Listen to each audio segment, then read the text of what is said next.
Chapter 8. Visitors. Fernand, Crown Prince of the Kingdom of Brancott, had a glum look on his face. After Fabio and Alan visited the restaurant Kaoru had worked at the day after the prince's disastrous party, they came saying they didn't see her. The staff there said she may not be coming back at all since she received a summons from some bigwig, so the two had given up and went home so as to not cause any trouble. She actually skipped town. Is that really how far I drove her into a corner? After looking into where she could have gone, there were several eyewitness accounts of a girl covered in blood heading toward the city gates. The guard by the gate confirmed the story, adding in his testimony that the girl didn't have much in the way of baggage as she left. Did she make it to another town all right? Would she be able to find more work with a wound like that? The more he thought about it, the heavier his heart became. I heard something interesting, Fernand, Fabio said as he entered the room, a tinge of excitement in his voice. Considering how calm and collected he usually was, it was rare to see him like this. What are you talking about? Fernand asked, his curiosity slightly piqued. Try not to be too surprised, all right? This is something I heard from a merchant who just got back to the capital from Grua. Apparently, there's a girl there who claims to be a friend of the goddess Celestine who can create miracles and has been helping people. She also did quite a number on the temple and the king. What the heck is that all about? Fernand balked. He couldn't believe that Fabio was actually taken with that story. It was outrageous enough that even calling it gossip seemed far-fetched. So, about that supposed friend of the goddess. He doesn't know when to quit. She looks about 11 or 12 years old, with black hair and black eyes. Wait, what was that? And it appears her name is Kaoru. Think up a reason for us to go to Balmore. Government affairs, a courtesy visit, I don't care what. Just make it so we can get going now. I thought you might say that, so I already took the liberty of making preparations beforehand. Way to go, Fabio. All right, then let's get out there and bring her back. Things are probably pretty dicey for her if she's managed to pick a fight with both the temple and the king. This is the perfect chance to make our move. Though he had more or less reflected on what he did wrong before, it seemed like Fernand's habit of jumping into action when things looked good only for him wasn't going to be fixed anytime soon. Man, it sure is peaceful around here. Life for me was pretty quiet and uneventful after the dust had settled. I was a little worried that some of the more thick-headed people were going to come after me after that little public event. Like nobles, or, well, just nobles, really. It looked like my threats worked though, seeing as I wasn't really getting any unwanted visitors. Even if someone captured me or tried forcing me to do anything, there wasn't any point. Miracles had to pass through the goddess, which meant she would find out what was going on in a heartbeat. There was no one out there who thought the goddess would let anyone get away with taking me hostage. I did say that Celes might come down and decimate the capital and everyone in it if they tried pulling anything. So I'm sure the higher-ups must have been pretty clear on drilling the idea into everyone's heads that no one better lay a finger on me. I figured that after the royal family and the nobility weighed the pros and cons and considered the risk versus reward of forcibly getting into contact with me, they must have realized it just wasn't worth it. The same went for the temple as well. There wasn't a single person who didn't know who they were, which meant they couldn't just drag me away with them since I made it clear I didn't belong to their religion. The average citizen saw me as a normal girl who just happened to receive the favor of the goddess. Though they were respectful of me, they didn't go out of their way to give me any weird special treatment or anything, and that was just what I wanted. I don't know if you could call me a normal girl if I received the favor of the goddess though. Those with friends or family suffering from disease or other injuries may not actually be so composed on the inside. But they couldn't try any funny business since they knew trying to extort or pressure me meant calling down the wrath of the goddess. There may be some people out there who wanted to see me or come meet me in person if I was working as a salesperson. But, unfortunately for them, I had nothing to do with the business side of the workshop.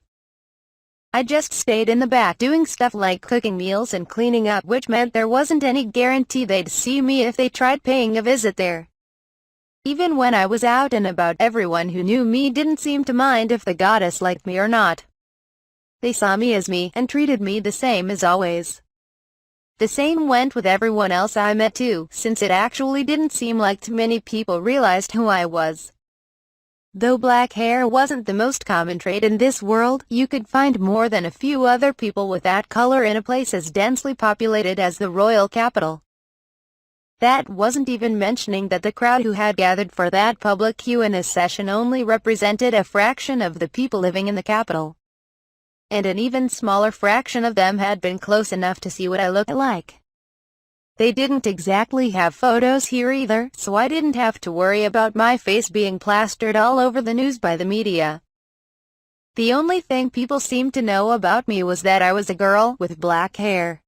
No one had caught a glimpse of my eye color or anything, so they didn't know what I looked like besides that. So that's why I was here, casually strolling about town.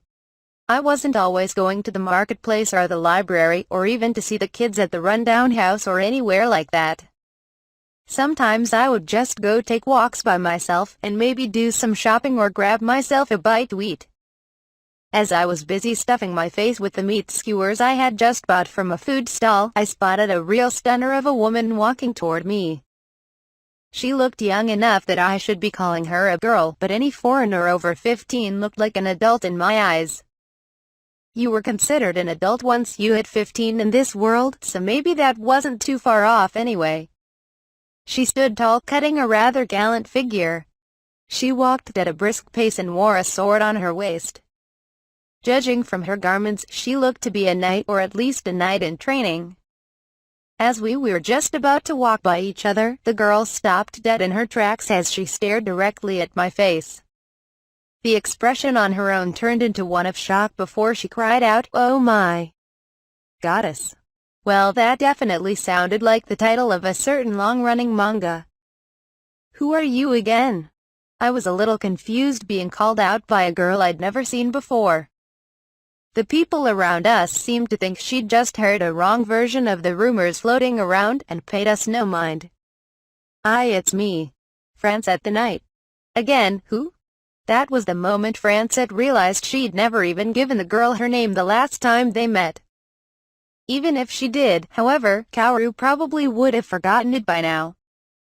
Things could get complicated if Francette kept calling Kaoru a goddess, so Kaoru dragged her off to a restaurant, since there weren't any cafes or coffee shops here.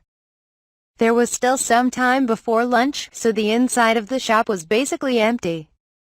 The two sat down in a corner where they wouldn't stand out and randomly picked something off the menu. Kaoru asked again, "So, who are you?" Francette frantically began explaining everything. She reminded Kaoru how they'd met in the forest, and how the potions Kaoru gave them not only healed Hector and Unique's grandmother, but what had happened when she used the other two potions at the royal palace. Kaoru could only stare on in blank amazement. So that's why the palace was so quick to spring into action.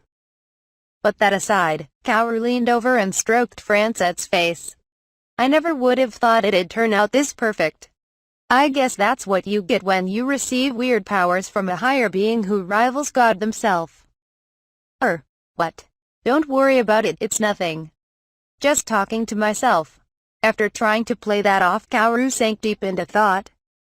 Well, now what? Do I pretend like I'm not the goddess from before? Nah, that's probably a no-go. Even if my hair is a different color, my face is still exactly the same. Might be pushing it to say it's just a coincidence I look similar too. It seems like she totally reveres me, so maybe if I play this off just right. Okay, let's do this. Francette, there's something I wish to ask of you. Why yes, of course. Please make use of me however you'd like, Francette responded with a whisper, mimicking the same hushed tone Kaoru had used. There was plenty of distance between them and the other customers, but Kaoru kept her voice down low as she explained her request. And that's why I'm going around saying I'm Celestine's friend. To be honest, that isn't very far from the truth. All I'm doing is pretending to be a normal girl who... No, wait, that's not a lie either. I've come down here in the form of a human, after all. I just happen to be a girl with some healing powers. I see. After what had happened to her, Francette had returned to the territory under Erladan's control to get her personal affairs in order, and had only just made her way back to the capital a few days ago. She'd been living at an inn while she waited to be called in to work at the royal palace, which was why she knew next to nothing about what had happened with Kaoru and the others in the central plaza. Anyway, I'm enjoying my life as a normal human girl, and I don't want anything getting in the way of that. Oh, of course. I would never do anything to let your secret out, Francette swore, her back straight as an arrow. Oh, and while I appreciate you doing that, that's not exactly what I wanted to ask you, Kaoru answered as she began explaining. Though she was living a peaceful life at the moment, it was difficult for her to give her blessings to the people the way things were now. She wanted to become allies with someone who held some sway here. They had to be someone she could trust to protect her secret, and had enough power and influence to make sure they'd protect both themselves and Kaoru.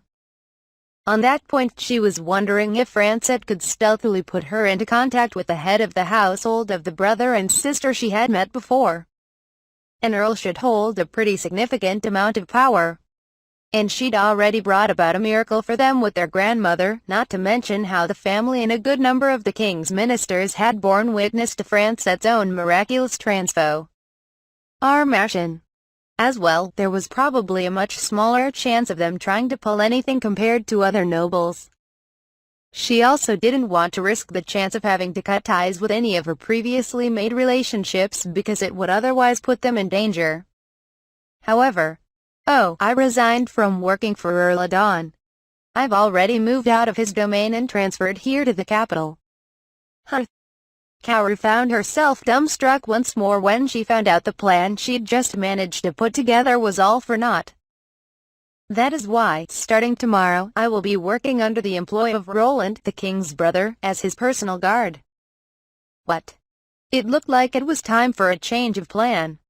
That same time, at the royal palace. So our best course of action would be to reconcile with her, Roland? King Serge asked his older brother. Right.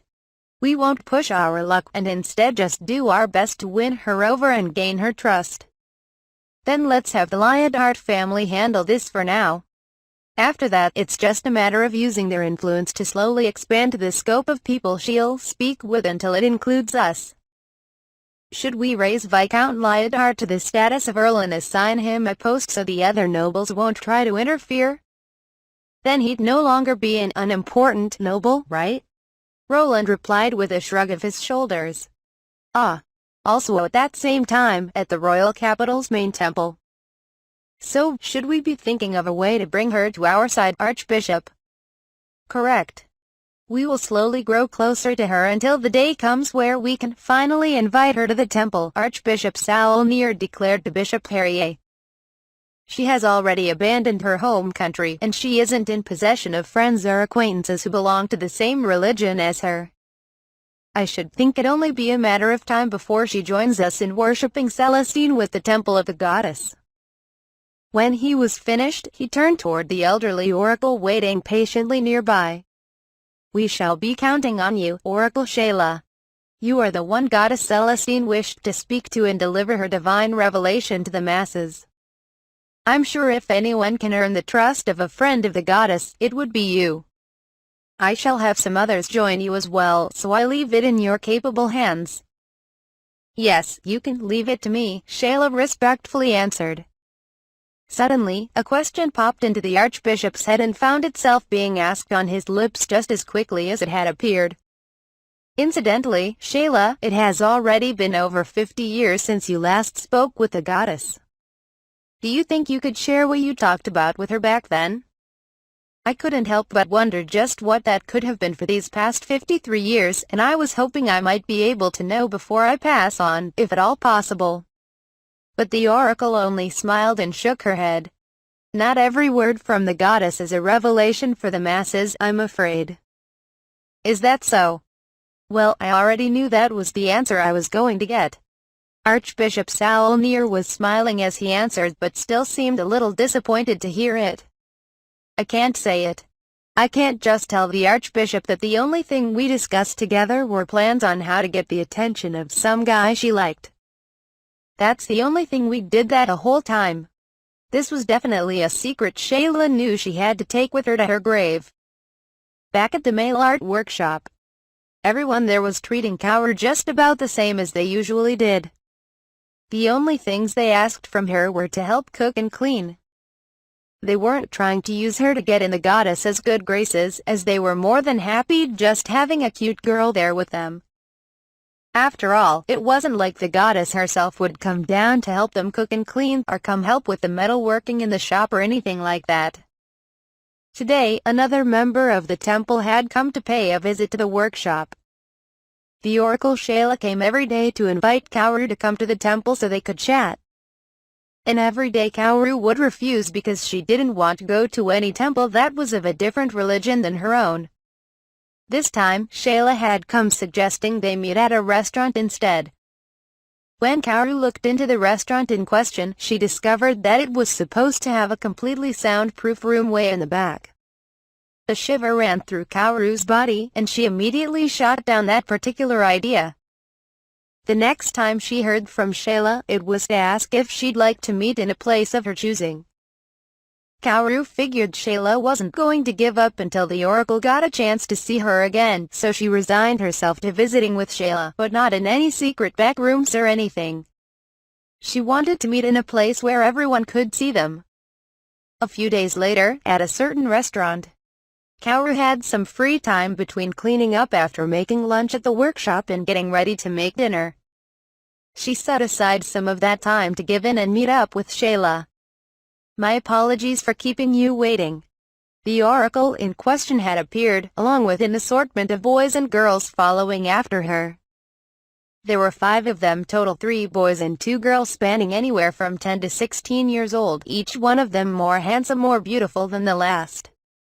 A long, drawn-out sigh escaped Kaoru's lips. These are some of the children who are studying at the temple. When they heard I was coming to meet with you, they insisted on coming along as well. Shayla explained as she took a seat, a smile playing on her lips. Right, sure, Kaoru gave a listless reply. So, why did you want to see me? Shayla panicked slightly after seeing how Kaoru had zero interest in the kids, switching the conversation to something they shared common ground on. Celestine. So, Kaoru, dotted Lady Celestine, say anything about the other god she wanted to get along with?